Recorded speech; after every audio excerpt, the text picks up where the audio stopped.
you're not familiar with my setup when it comes to bugging out or getting back home, this here is my main bug out vehicle, my Kia Optima, because I work 60 miles from home. So because of the gas mileage this thing gets, this is my primary car. So I have it set up to have supplies, 30 days worth of supplies, shelter, anything, and it's shelter, anything I need. And if something happens and I have to walk back home, it's got my bug out bag and everything else I need as far as supplies to get back home.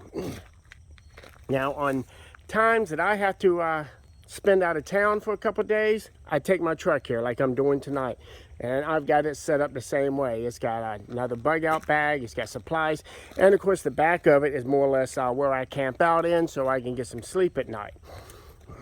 During these times, I make sure this car is set up for my wife and the dogs in case they have to bug out. So what I do is I add my bug out trailer to it, so that all she has to do, get the dogs in, she gets in, and she takes off.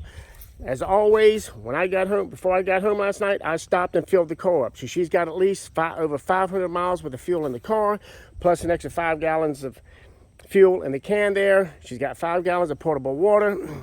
She's got all the shelter her and the dogs need permanently. We have pop-up bathrooms, we have all the hygiene needs, portable kitchen, and all the things she needs for cooking, eating. And up here we have all the food that will last her and the dogs. They even have dog food in there.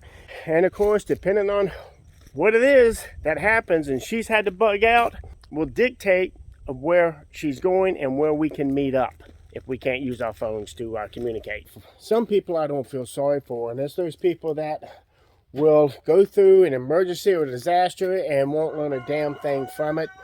Past 2 years, they had I-95 people, hundreds of, not thousands of people get stranded for a couple days. And there was even a news article where this one family was their second time being stranded for the second year, and they were blaming the government. I'm thinking, if you got stranded the first time and you weren't prepared, it seems to me that you would have prepared at least for this second time. But there's always a lesson to be learned. And although I was well prepared for this freeze that we had come through, and we lost electricity for like 24 hours, I was prepared for that. But regardless of how prepared I was, I did make sure to learn something out of that. And that was how I packed my supplies in that bug out trailer. I had all my cooking necessities in one box. I had all my tents and heaters in another box. And I had all my fuels for the heaters and the cooking in yet another box. So I had to unpack the entire trailer, open all the boxes, and go through everything. So that, unfortunately, all my boxes got pulled out of the trailer and scattered about. Which is a big deal. If we would have had to bug out, and that means I would have had to take the time to repack that trailer, get everything tied down, and that would have taken at least 10 to 15 minutes maybe that we wouldn't have had.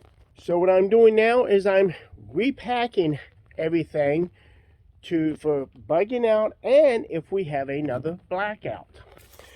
We lose electricity again, all I've got to do now is pull one box, because I've got my heater down here, I've got my grill to cook with, I've got all my fuels that'll run the grill and the heater, and I have my backup fuel gel as well for my little grills. And I threw some paper towels in here, some disposable bowls, and disposable plates. Because without electricity, we may be without water as well, and we don't want to dirty dishes and have them piling up in the sink, so that makes it a lot more convenient. And now, if there is an emergency, and I've got this box in the house, it'll take 2 minutes to pack it up, put it on the trailer, and we can probably get out of here in less than 5 minutes. But you always need to be learning something from every emergency you go through. Actually, all this trailer is a Freight Harbor trailer kit. And when I purchased it, the only thing I did was I upgraded the tires from 8-inch tires. I think it was either 8 or 10-inch tires that came with it. I upgraded to a 12-inch because I knew I'd be putting a lot of miles on here. After I got it, I ended up changing out the tongue and adding the jack here to help maneuver it around. And because I was going on such long trips, I added a spare tire in back. This little trailer probably has anywhere from 5 to 8,000 miles easily. It's gone down to Florida several times. It goes down to South Carolina, where our grandchildren and children are. About every time I go, it's been up to New York and to Maine several times, and it's never given me a bit of a problem. I always make sure to grease the wheel bearings really well before I leave, and to inspect them when I get back off of a trip. I'll stop every couple hundred miles if we go to get gas or something and check the wheel bearings here, and I've never had these things hot to the touch. They've always been nice and cool. And I know I call this thing my bug-out trailer, which it is, but 90% of the time. But normally when we go down to South Carolina, this goes with me as well, because we usually going down there to visit the kids and grandchildren, and we always stay at a campground. And so I'll take this because it's got the tents, the extra bathroom, and all the extra supplies for the grandchildren to stay in, and if the children want to as well. And of course, usually if I'm going out of town for a few days with my Kia, I'll have it hooked to the car if it's the wife and I are going together, because if something happens, we've got food and shelter right there. I think I probably paid a little over, probably around $300 for it. It's about maybe 8 to 10 years old. I bought the box in there myself. It used to have a top on here, but I took that off to fit my supplies here. It's been a fantastic trailer, but like anything, it'll last you a lifetime as long as you take care of it.